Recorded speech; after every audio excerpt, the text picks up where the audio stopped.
ආයතනයක හිමිකරුවෙක් නම් මේ වීඩියෝ අනිවාර්යෙන් බලන්න. මගෙන් අහනවා කොහොමද ස්ටාෆ් එක හැන්ඩල් කරේ අවුරුද්දට මුස්ලිම් මිනිස්සුන්ට මුස්ලිම් අවුට්ලට් එකක් අරගන්නවත් මිනිස්සු නැති වුණා කිව්වා. මගේ ට්‍රික්ස් එකක් හැබැයි ළමයින්ටත් හොඳයි. 10 වෙනිදා ඉඳලා 20 වෙනිදා විතර ඩබල් පඩි ගෙවනවා. ඒ ළමයා අර අවුරුදු දවස් ටිකේ ගෙදර නොගියට 20 වෙනිදාට ගෙදර යනවා අම්මගේ ප්‍රශ්න විසඳගෙන. තාත්තගේ ප්‍රශ්න විසඳගෙන. තමන්ගේ ඩ්‍රීම් බයික් එක අරගෙන. කොහොමද ඒක? අන්න ඒ විදිහට තමයි සේවකයෝ හැන්ඩල් කරන්නේ. සේවකයන්ට හොඳට ගෙවලා සුබ සාධනය දීලා එයාලා ඕන අපකම් කරලා අවුරුද්දට බයික් එකක් ගන්න සල්ලි හදා ගන්න දීලා ඩබල් බෝනස් කිව්වම සේවකයෝ තමන්ගේ අවුරුද්ද තමන්ගේ වෙඩින් එක තමන්ගේ අම්මා තාත්තා පව ඇතෑරලා සිංහල අවුරුද්දත් ඇතෑරලා තමන්ගේ ස්වාමියා ගාව වැඩ කරනවා නේද? හැබැයි ලෝකෙම දන්නව දැන් එහෙම වැඩ කරේ කොහොමද කියලා. කොල්ලොන්ට ගහලා කුණුහරුප කියලා තග දාලා පඩි දෙන්නේ නැහැ කියලා තමයි සේවක නවත්තගෙන තියෙන්නේ. හොඳ ගමනක් යන්න තිබිච්ච කොත්තුව නේද? සද්ද බද්ද එකතු කරලා හදපු කොත්තු රොටිය. ඒක තමයි ඇත්තම කතාව. ඒ සින්දුව තමයි මූට ගැලපෙන්නේ. මූ සද්ද බද්ද වලට තට්ටු බෙට්ටුත් දාගත්තා. නේද? සද්ද බද්ද එකතු කරලා තට්ටු බෙට්ටු එක දාලා හදපු කොත්තු රොටිය. දැන් සැපද? දැන් කොහොමද? නේද? කොල්ලෝ ටික සුපිරියට මැච් එක ගහලා තියෙනවා. රෙකෝඩින් ටික අරගෙන නේ.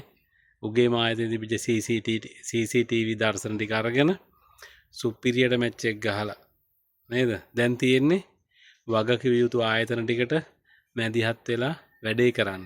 මේ කොල්ලොන්ට දැන් බලපෑම් කරනවලු වහාම අයින් කරපන් නැත්තම් තෝ මරනවා කියලා. වහාම මැදිහත් වෙන්න.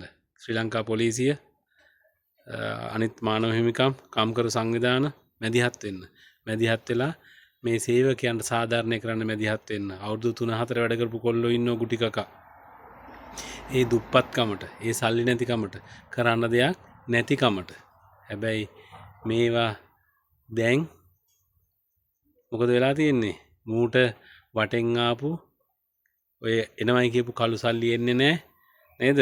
ගොඩක් දේවල් එන්නේ සල්ලි දුන්නේ උන්ගේ ආපුයුන්ගෙන් ප්‍රෙෂර් එක වැඩි සල්ලි වලට පොලිය ගෙවපන් කියලා. දුන්නේව දැන් ගෙවා ගන්න බෑ. ඔය කියන තරම් කොත්තු කන්නේ මිනිස්සු. ඔය මිලට කොත්තු කන්නේ දැන් වමාරන්න වෙලා තියෙන්නේ. ඒක නිසා තමයි මූ ඔය පයර් වෙලා තියෙන්නේ. ඒ පයර් වුණාට උඹට නටන්න දැන් කොල්ලෝ නෑ. උඹගේ කොත්තු කන්න මිනිස්සුත් නෑ. තේරුණාද? ඒක නිසා අනිත් ඔය වගේ සේවකයෝ පාගගෙන සේවකයන්ට කුණු හර්බ ගියාගෙන සේවකයන්ට ගහන හාම්පුතාලා ඉන්නවනම් දැනගනින් එක දවසෙන් ඔබ අමාරුවෙන් ගොඩ නැගුවනම් ගොඩ නැගපු එක වටන්න පුළුවන් කියන එක. සේවකයෝ එකතු වුණොත් කරන්න බැරි දෙයක් නෑ කියන එක.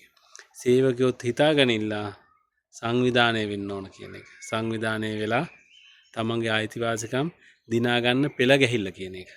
පෙළ ගැහිලා ජය ගන්න පුළුවන් කියන එක ඉගෙන ගනින්නලා මිස්ටර් කොත්තු වගේ.